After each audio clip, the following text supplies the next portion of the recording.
അപ്പോൾ നമ്മളിത് എങ്ങനെ പറഞ്ഞാലും വിവാദം വരും. അതിനെ കണ്ട് നമുക്ക് ഏത് പടത്തിലാണ് ഷക്കീല കരയണത് അങ്ങനെയുള്ള സീക്വൻസുകളൊക്കെ നമുക്ക് ഓർമ്മയുണ്ട്. തരാൻ പറ്റില്ല. കേരളത്തിലെ ബോർഡ് പടം കണ്ടപ്പോൾ പറഞ്ഞതെന്ന് വെച്ചാൽ 30 minutes തരാം. അവർ ഏതൊന്നും നമുക്ക് റിലീജിയസ് പ്രശ്നങ്ങളുണ്ട്. അപ്പോൾ അവർ പറഞ്ഞ റിലീജിയസ് കുറച്ച് എക്സ്ട്രീം പോയതുകൊണ്ട് നമുക്ക് ഏതായിരുന്നു.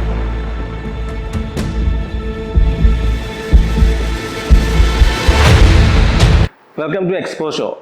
ഇന്ന് നമ്മളുടെ കൂടെ അതിഥിയായിട്ടുള്ളത് 90s കിഡ്സിന് ഒരിക്കലും മറക്കാനാവാത്ത മുഖം, നമ്മുടെ ഫിലിം ഫീൽഡിൽ വളരെയധികം അഗ്രസീവായിട്ട് ഫിലിമിൻ്റെ പിന്നണിയിലും മുന്നണിയിലും ഒക്കെ ആയിട്ട് പ്രവർത്തിക്കുന്ന നമ്മുടെ പ്രിയപ്പെട്ട വിപിൻ ആറ്റ്ലിയാണ്. അദ്ദേഹത്തിൻ്റെ പുതിയ സിനിമ ആൻ്റപ്പൻ്റെ അത്ഭുത പ്രവർത്തികൾ. നമുക്ക് അതിലെ വിശേഷങ്ങൾ ചോദിച്ചറിയാം. Welcome bro. Welcome bro. എന്തൊക്കെയുണ്ട് വിശേഷങ്ങൾ? ഇങ്ങനെ ഇപ്പം ഈ ആൻ്റപ്പൻ്റെ അത്ഭുത പ്രവർത്തികൾ എന്നുള്ള പടത്തിൻ്റെ വിശേഷങ്ങളാണ് ഉള്ളത്. അതിൻ്റെ പരിപാടി തുടങ്ങി എന്നുള്ളതാണ്. ഷൂട്ടിംഗ് എല്ലാം കംപ്ലീറ്റ് കഴിഞ്ഞു. എൻ്റെ പരിപാടിയെല്ലാം കഴിഞ്ഞു. ഇനിയിപ്പോൾ അതിൻ്റെ റിലീസ് സെൻസറൊക്കെ വലിയ തലവേദനയായിരുന്നു. നമുക്ക് കേരളത്തിൽ സെൻസർ കിട്ടിയിരുന്നായിരുന്നില്ല. ഓക്കെ. അപ്പോൾ നമ്മൾ ബോംബെയിൽ നിന്ന് സെൻട്രൽ നിന്ന് സെൻസർ കിട്ടി. അപ്പോൾ അത് കഴിഞ്ഞിട്ട് ഇനി എൻ്റെ റിലീസ് പരിപാടി ഇറങ്ങും എന്നുള്ളതാണ്. എങ്ങനെയായിരുന്നു ഇതിൻ്റെ ഒരു വർക്കിലുള്ള എക്സ്പീരിയൻസ് ഒക്കെ? കാസ്റ്റിംഗ് എങ്ങനെയാണ്? കാസ്റ്റിംഗിൽ ആൻ്റപ്പൻ ഓൾമോസ്റ്റ് പുതിയ ആൾക്കാരാണ് നമ്മൾ ചെയ്തിരിക്കുന്നത്. അപ്പം നമ്മുടെ ഫ്രണ്ട്സ് തന്നെയാണ് അഭിനയിച്ചതുകൊണ്ട് പ്രത്യേകിച്ച് അങ്ങനത്തെ ഒരു വലിയൊരു കാസ്റ്റിംഗ് ഇല്ല. വലിയ കാസ്റ്റ് ഒന്നുമില്ല. കംപ്ലീറ്റ് നമ്മൾ ഫ്രണ്ട്സ് മാത്രം. എന്ന് വെച്ചാൽ നമ്മുടെ കൊച്ചിയിലുള്ള നമ്മുടെ എല്ലാ ചങ്കുകളെയും അതിന് അവർ മാത്രമേ അഭിനയിച്ചിട്ടുള്ളൂ. പിന്നെ ഇതൊരു മറ്റേ ആർട്ടിസ്റ്റുകളൊക്കെ നമുക്ക് അതിന് ആവശ്യമില്ലായിരുന്നു എന്നാണ് അതിൻ്റെ കഥ. അല്ലെങ്കിൽ നമ്മൾ ആരെങ്കിലും പിടിച്ചിട്ടാണ്. അപ്പം നായികയായിട്ടൊക്കെ? നായിക അങ്ങനത്തെ ഒരു കൺസെപ്റ്റ് അല്ല അത്. ഇല്ല. ഇതപ്പോൾ ഇത് എങ്ങനെയാണ് ഇതിന്റെ തീം ഒന്നിങ്ങനെ വർക്ക് ചെയ്യുന്നത്? തീം ബേസിക്കലി ഒരു ക്രിസ്ത്യൻ കോമഡിയാണ്. അപ്പം ഒരു ക്രൈസ്റ്റ് റിലേറ്റഡ് ഫണ്ണാണ്. ഓക്കെ. അപ്പൊ അങ്ങനത്തെ ഒരു പരിപാടി. റോമൻസ് ഒക്കെ ഇറങ്ങിയതുപോലെയുള്ള സമയത്ത് വിവാദങ്ങളൊക്കെ പ്രതീക്ഷിക്കാമോ? വിവാദം ഓഫ് കോഴ്സ് അത് ഇങ്ങനത്തെ നമ്മൾ റിലീജിയസ് സബ്ജക്റ്റ് എന്തോട്ടായാലും നമുക്ക് ആക്ച്വലി ചെറിയൊരു വിവാദം എന്ന് പറയുന്നത് കാണുന്നവർക്ക് തോന്നുന്നാണല്ലോ. അപ്പൊ അത് ചിലപ്പോ അത് ഡിപ്പെൻസ്. വിവാദമാകണം എന്ന് വിചാരിച്ച് എന്തെങ്കിലുമൊക്കെ പോയിന്റുകൾ ഇങ്ങനെ അവിടെ എവിടെയായിട്ട്? ഇല്ല, ഒന്നും ചെയ്തിട്ടില്ല. നമ്മൾ ആക്ച്വലി മനഃപൂർവ്വമായിട്ട് ഒന്നും ചെയ്തിട്ടില്ല.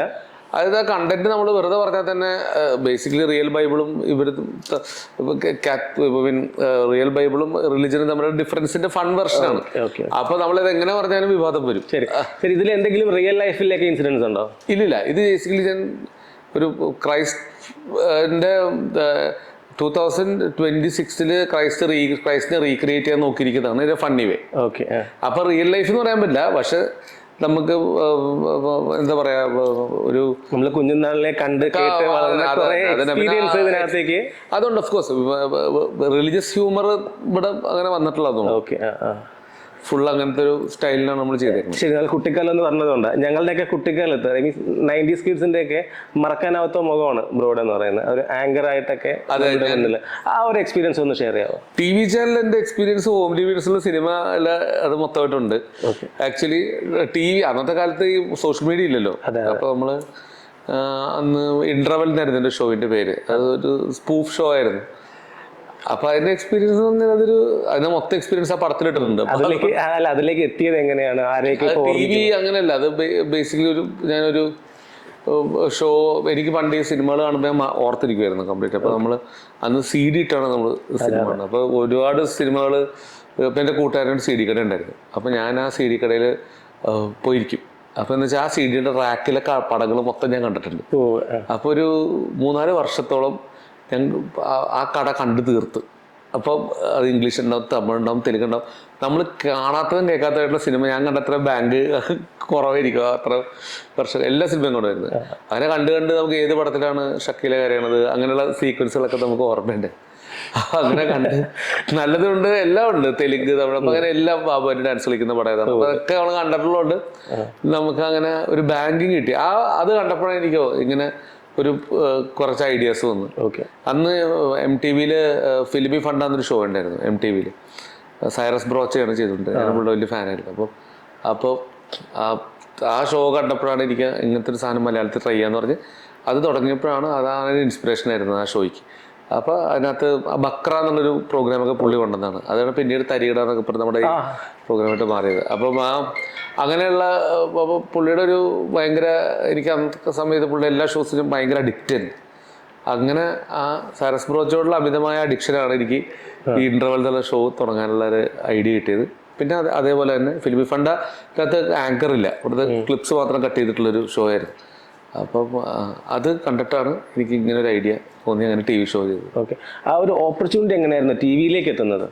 അല്ല, എനിക്ക് നേരത്തെ ഞാൻ അതിനു മുമ്പ് തന്നെ ഈ ടി വിയിൽ പല പല പരിപാടികൾ ചെയ്തിരുന്നു. ഐ മീൻ ആങ്കറായിട്ടല്ല, ആങ്കറിങ് എനിക്ക് ഐഡിയ ഉണ്ടായിരുന്നില്ല. ആങ്കറിങ് എനിക്ക് വെറുതെ അങ്ങോട്ട് ചെയ്തതാണ് ബേസിക്കലി. പിന്നെ അതിനകത്ത് നമ്മുടെ ഒരു ഫ്രണ്ട് ഉണ്ടായിരുന്നു, അപ്പം ഞാനിത് നേരത്തെ ഷൂട്ട് ചെയ്തു. അപ്പോൾ അത് കാണിച്ചപ്പോഴേക്കും ചാനലിന് ഇഷ്ടപ്പെട്ടു. അങ്ങനെ ഒരു പാഷന്റെ പുറത്ത് ചെയ്തു, പക്ഷെ അത് ഒരു തലയിൽ എഴുത്തായത് കൊണ്ട് അത് തന്നെ ചാനലിലേക്ക് വന്നു. ഇന്നിപ്പോ എത്തി നിൽക്കുന്നത് അതിന്റെ ഒരു പിൻബലത്തിലാണ്. അതെ, 100% ആ ഷോയുടെ പിൻബലത്തിലാണ്. ശരി, അപ്പൊ ആരെയൊക്കെ മനസ്സിൽ നന്ദിയോടെ ഓർക്കുന്നുണ്ട്? അന്ന് എനിക്ക് ഒരുപാട് പേര്, ഇപ്പം മരിച്ചുപോയ സനൽ സാർ എന്ന് പറഞ്ഞ സനൽ പോറ്റി സാറുണ്ട്, പുള്ളിയാണ് എനിക്ക് ആദ്യമായിട്ട് ചെയ്യാൻ അവസരം തന്നത്. അപ്പം സനൽ സാറിനെ ഓർക്കുന്നുണ്ട്. പിന്നെ അതുപോലെ തന്നെ പിന്നെ ഒത്തിരി പേരുണ്ട് ഇപ്പം സിനിമയിൽ. അനൂപേട്ടൻ ഹോളിവുഡ്സ് ഡയറക്റ്റ് ചെയ്തത് അനൂപേട്ടൻ്റെ. പിന്നെ എനിക്ക് ആദ്യം പടം സാജനങ്ങൾ എന്നുള്ള ആളാണ് ബെൻ പ്രൊഡ്യൂസ് ചെയ്തത്. അപ്പോൾ അങ്ങനെയുള്ള ഒരുപാട് ആൾക്കാരുണ്ട് നമുക്ക്. പിന്നെ നമുക്ക് ഇവരെയൊക്കെ പരിചയപ്പെടുത്തുന്നത് നടൻ ജോയിച്ചേട്ടനാണ്. അപ്പോൾ ജോയിച്ചേട്ടൻ വഴിയാണ് ഈ അനൂപേട്ടനെ പരിചയപ്പെട്ടത്. അപ്പോൾ അങ്ങനെ ഒരുപാട് പേരോട് നന്ദിയുണ്ട്. ശരിക്കും എത്ര വർഷം ചെയ്തു ആ പ്രോഗ്രാം അവിടെ? ഞാനവിടെ ടി വിയിൽ ഒരു 2 years ഉണ്ടായിരുന്നു.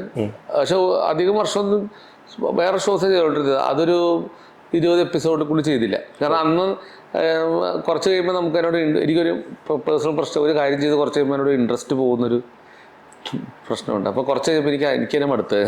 അപ്പോൾ ഈ സിനിമ ഇപ്പോൾ ചെയ്യുന്നു, ഡയറക്ഷൻ ചെയ്യുന്നു, അപ്പോൾ കുറേ സിനിമ ചെയ്യുമ്പോൾ അപ്പോഴും ബോറടിക്കും? ഉറപ്പായിട്ടും. എനിക്ക് ഒരു സാധനം കുറേ നേരം ചെയ്ത് കഴിയുമ്പോൾ എനിക്ക് അതിനോടൊരു ചിലപ്പോൾ അത് ഭയങ്കര ഹിറ്റ് ആവണമെന്നൊന്നുമില്ല. അല്ലെങ്കിൽ ഒരു സാധനം ചെയ്ത് കഴിയുമ്പോൾ അതിനോടൊരു ഇൻട്രസ്റ്റ് പോകും. പിന്നെ വേറെ ടൈപ്പ് കഥ ചെയ്യുമ്പോൾ ചിലപ്പോൾ ഒരു ഇൻട്രസ്റ്റ് വരും. ഓക്കെ, പക്ഷെ അത് സിനിമയാകുമ്പോഴത്തേക്കും ഡിഫറെന്റ് സ്റ്റോറീസ് ആണ്, എക്സ്പീരിയൻസ് ആണ്. ഒരെണ്ണത്തിന്റെ എക്സ്പീരിയൻസ് അല്ല വേറെ. അങ്ങനെ മാറ്റുമ്പോൾ നമുക്ക് ചിലപ്പോൾ ഒരു രസം കിട്ടും. പക്ഷെ ബേസിക്കലി എനിക്ക് മടുത്തു പോകാറുണ്ട്. ശരി, അപ്പോൾ ഹോംലി മീൽസ്, ആൻഡപ്പൻ്റെ അത്ഭുത പ്രവൃത്തികൾ, ഈ 2 സിനിമ നമുക്ക് കമ്പയർ ചെയ്ത് കഴിഞ്ഞാൽ ആരുടെ കൂടെയാണ് കൂടുതൽ നിൽക്കാൻ തോന്നുന്നത്? അല്ല, ഇതിനെ സംബന്ധിച്ച് നമ്മൾ ഓരോ സമയത്ത് ഓരോ ഇതല്ലേ. ഇപ്പം ഹോംലി മീൽസ് ചെയ്യുന്ന സമയത്ത് എനിക്ക് ഹോംലി മീൽസിനോടായിരുന്നു ഇഷ്ടം. ഇപ്പൊ 2 ചെയ്ത് കഴിഞ്ഞല്ലോ, ഇപ്പൊ എന്താ തോന്നുന്നത്? രണ്ട് കുട്ടികളുണ്ടായി, 2 പേരും മുന്നിൽ നിൽക്കുകയാണ്. അത് മാത്രമല്ല, ബെന്നുണ്ടായിരുന്നു, മ്യൂസിക്കൽ ചേർത്ത് പടങ്ങൾ. എനിക്കങ്ങനെ നമുക്കൊരു കാര്യം വെച്ചാൽ ഒരു സിനിമ ചെയ്തുകൊണ്ടിരിക്കുമ്പോൾ നമുക്ക് അതിനോട് ഭയങ്കര ഒരു പാഷൻ ഉണ്ടാവും. അത് കഴിയുമ്പോൾ നമ്മളത് മറന്നു. കാരണം എന്ന് വെച്ചാൽ എല്ലാവരും മറന്നു തോന്നിയിരിക്കുകയാണ്. കാരണം നമുക്ക് ആ സമയത്താണ് അതിനോടൊരു ആത്മാർത്ഥത ഉണ്ടാവുക. നമ്മൾ ആ സമയത്ത് 100% കൊടുത്തിട്ട് പിന്നെ നമ്മൾ അത് കഴിയുമ്പോൾ നമ്മൾ ഓട്ടോമാറ്റിക്കലി അത് കഴിഞ്ഞൊരു ഹോംലി മീൽസ് ഒന്നും നമുക്ക് എൻജോയ് ചെയ്യാൻ പോലും പറ്റില്ല. പടം ഷൂട്ട് കഴിഞ്ഞ് നമ്മൾ തിയേറ്ററിൽ ഇറങ്ങി കഴിഞ്ഞപ്പോൾ നമുക്ക് അത് കഴിഞ്ഞിട്ട് ഒരു വർഷം കഴിഞ്ഞിട്ടാണല്ലോ ഈ ആൾക്കാർ കാണുന്നതൊക്കെ. മറ്റേ എന്താ പറയുക, ഇതിനകത്തൊന്നും നെറ്റ് നിൽക്കുന്ന ആൾക്കാർ കാണുന്നത്. അപ്പോൾ അത്ര നാൾ പിടിച്ചപ്പോഴേക്കും നമുക്ക് അതിനുള്ള ഇത് കഴിഞ്ഞപ്പോഴാണ് ആ പടം ഇതായത്. അപ്പോൾ ഞാൻ പറഞ്ഞ പോലെ തന്നെ ഇപ്പം എനിക്ക് നോക്കിയാൽ അതിൻ്റെ പറ്റി വേറൊരു കണ്ടന്റാണ്. അത് വന്നാൽ ഹോംലി മീൽസ് വന്നല്ലോ, അതിനെ വന്നിട്ടില്ലല്ലോ. അപ്പോൾ വന്ന് കഴിയുമ്പോഴാണ് നമുക്ക് വരാത്ത കാര്യത്തോടെ ആയിരിക്കുമല്ലോ നമുക്ക് എപ്പോഴും ഒരു എക്സാം എഴുതിയിട്ട് റിസൾട്ട് അറിയാനായിരിക്കും എന്നുള്ളത്. അപ്പോൾ അതുകൊണ്ട് എനിക്ക് അതിനോടാണ് കുറച്ചുകൂടി ഇപ്പോൾ ഉള്ളത്. ആങ്കറിങ്, ആക്ടിങ്, ഇപ്പോൾ ഡയറക്ഷൻ, ഏത് റോളാണ്? ആങ്കറിങ്ങും ഉണ്ട്, റൈറ്റിംഗ് ആണ് എനിക്ക് ഏറ്റവും കൂടുതൽ ഇഷ്ടം. പിന്നെ ഡിറക്ഷൻ എന്ന് പറഞ്ഞാൽ അത് ഭയങ്കര ഇഷ്ടമാണ്. കാരണം സേഫ് ഏതാണ്? സേഫ് എന്നൊരു സാധനം ഒരിടത്തും ഇല്ല. ആങ്കറിംഗ് എന്ന് പറഞ്ഞാൽ അന്ന് ഞാൻ അതിൻ്റെ ഡയറക്ടറായിരുന്നല്ലോ ആ ഷോയിൻ്റെ. അപ്പം അത് ശരിക്കും ആങ്കറിങ് ഷോ എന്ന് പറയാൻ പറ്റില്ല. നമ്മളത് ഒരു ആങ്കർ വേണമെന്ന് മാത്രമേ പറയാൻ പറ്റുള്ളൂ. അതിൻ്റെ കണ്ടന്റാണ് അതിനകത്തുള്ള നമ്മൾ ക്ലിപ്പിങ്സ് വെട്ടലും പരിപാടിയും ഷൂട്ടൊക്കെയാണ് അതിൻ്റെ പരിപാടി. അപ്പം മറ്റേ കണ്ടന്റ് സ്ട്രോങ് ആയതുകൊണ്ട് ആങ്കർ ശ്രദ്ധിച്ചു എന്ന് മാത്രമേ ഉള്ളൂ ടി വി ഷോ സമയത്ത്. പക്ഷെ അതൊരു വ്യത്യസ്തമായ അവതരണമായിരുന്നു. കോൺസെപ്റ്റ് അങ്ങനെയായിരുന്നു അന്ന് അങ്ങനത്തെ കോൺസെപ്റ്റ് ആയിരുന്നു അത്. പക്ഷെ ആ കോൺസെപ്റ്റ് ഡിഫറെൻ്റ് ആയതുകൊണ്ടാണ് അതിനകത്ത് ആ പരിപാടി രസമായത്. അപ്പോൾ അതിനകത്ത് നോക്കുമ്പോൾ ടി വി അടിപൊളി ആയിരുന്നു ആ സമയത്ത്. ഭയങ്കര എൻജോയ് ചെയ്തു, ഭയങ്കര രസമായിരുന്നു. ഷൂട്ടൊക്കെ ഭയങ്കര കൊതിയാവും. അതുപോലത്തെ നമ്മൾ എന്താ പറയുക, നമ്മളോട് ചോദിക്കാനൊന്നുമില്ല, ആരും പറയാനുമില്ല. ഞങ്ങൾ വെറുതെ കുറച്ച് പേര് കൂടി ഒരു വണ്ടി എടുത്ത് പോയിട്ട് ഷൂട്ട് ചെയ്യുന്നു. ഭയങ്കര രസമുള്ള കാലഘട്ടമായിരുന്നു. അന്ന് സോഷ്യൽ മീഡിയ ഇല്ല, പക്ഷേ ഈ ഒരു പ്രോഗ്രാം ഇറങ്ങി അത് അത്യാവശ്യം എല്ലാവരും കാണുന്നുണ്ട്, അറിയുന്നുണ്ട്. ഇപ്പോൾ എനിക്ക് തന്നെ എൻ്റെ കുട്ടിക്കാലത്ത് കണ്ട ഓർമ്മകൾ എല്ലാം ഉണ്ട്. അപ്പോൾ ഇന്നിപ്പോൾ സോഷ്യൽ മീഡിയ ഉണ്ട്, ആ പ്രോഗ്രാം ഇന്ന് പല ചാനലുകളുടെയും അതിൻ്റെ വേറെ വേർഷനൊക്കെ വരുന്നുണ്ട്. എന്ത് തോന്നുന്നു അന്ന് ചെയ്തതും ഇപ്പം കാണുന്നതും തമ്മിൽ? അല്ലല്ല, അന്ന് നമുക്കിത് ആദ്യം ചെയ്തപ്പോൾ എനിക്ക്, അതായത് ഫസ്റ്റ് ഞാനത് ചെയ്തപ്പോൾ എനിക്ക് ഒരു എക്സൈറ്റ്മെന്റ് ഉണ്ടായി. പിന്നെ സോഷ്യൽ മീഡിയയിൽ ഞാൻ പൊതുവെ അങ്ങനെ മരിച്ച് സോഷ്യൽ മീഡിയ ഫോളോ യൂട്യൂബ് വല്ല ഞാൻ പൊതുവെ പല പുതിയ ഷോസും കാണാറില്ല എന്നുള്ളതാണ്.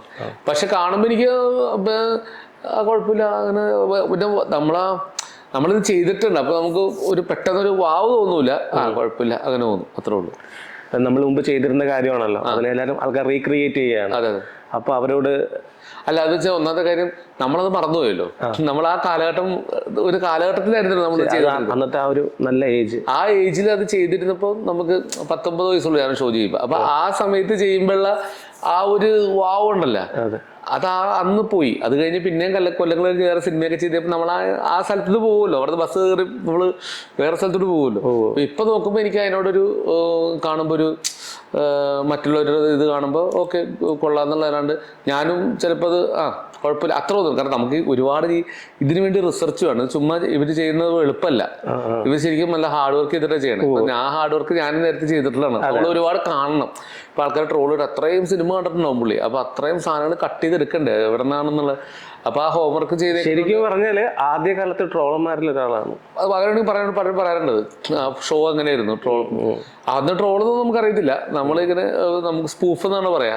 അങ്ങനെ ആക്ഷേപഹാസ്യം ഉറപ്പായിട്ടും അങ്ങനെയാണ് പറയാ. Even filmi fund was way head of time അന്നത്തെ കാലത്ത്. അപ്പോൾ ആ സാധനമാണ് എന്നെ ഇൻസ്പയർ ചെയ്തത്. അത് പക്ഷെ 3 മിനിറ്റൊക്കെ ഉള്ളു. അപ്പൊ അതെടുത്തിട്ട് ഞാൻ ഒരു 20 മിനിറ്റ് ഷോ ആക്കി. അതിന്റെ കൺസെപ്റ്റ് അതിന്റെ ആങ്കർ ഇല്ല, പക്ഷെ അതിനകത്ത് ഫിലിം കട്ട്സ് മാത്രമേ ഉള്ളൂ. നമ്മൾ കുറെ സാധനങ്ങളൊക്കെ ആഡ് ചെയ്ത് എനിക്ക് അങ്ങനെ ആഡ് ചെയ്തിട്ടാണ് നമ്മളത് സെറ്റ് ചെയ്തെടുത്തത്. ശരി.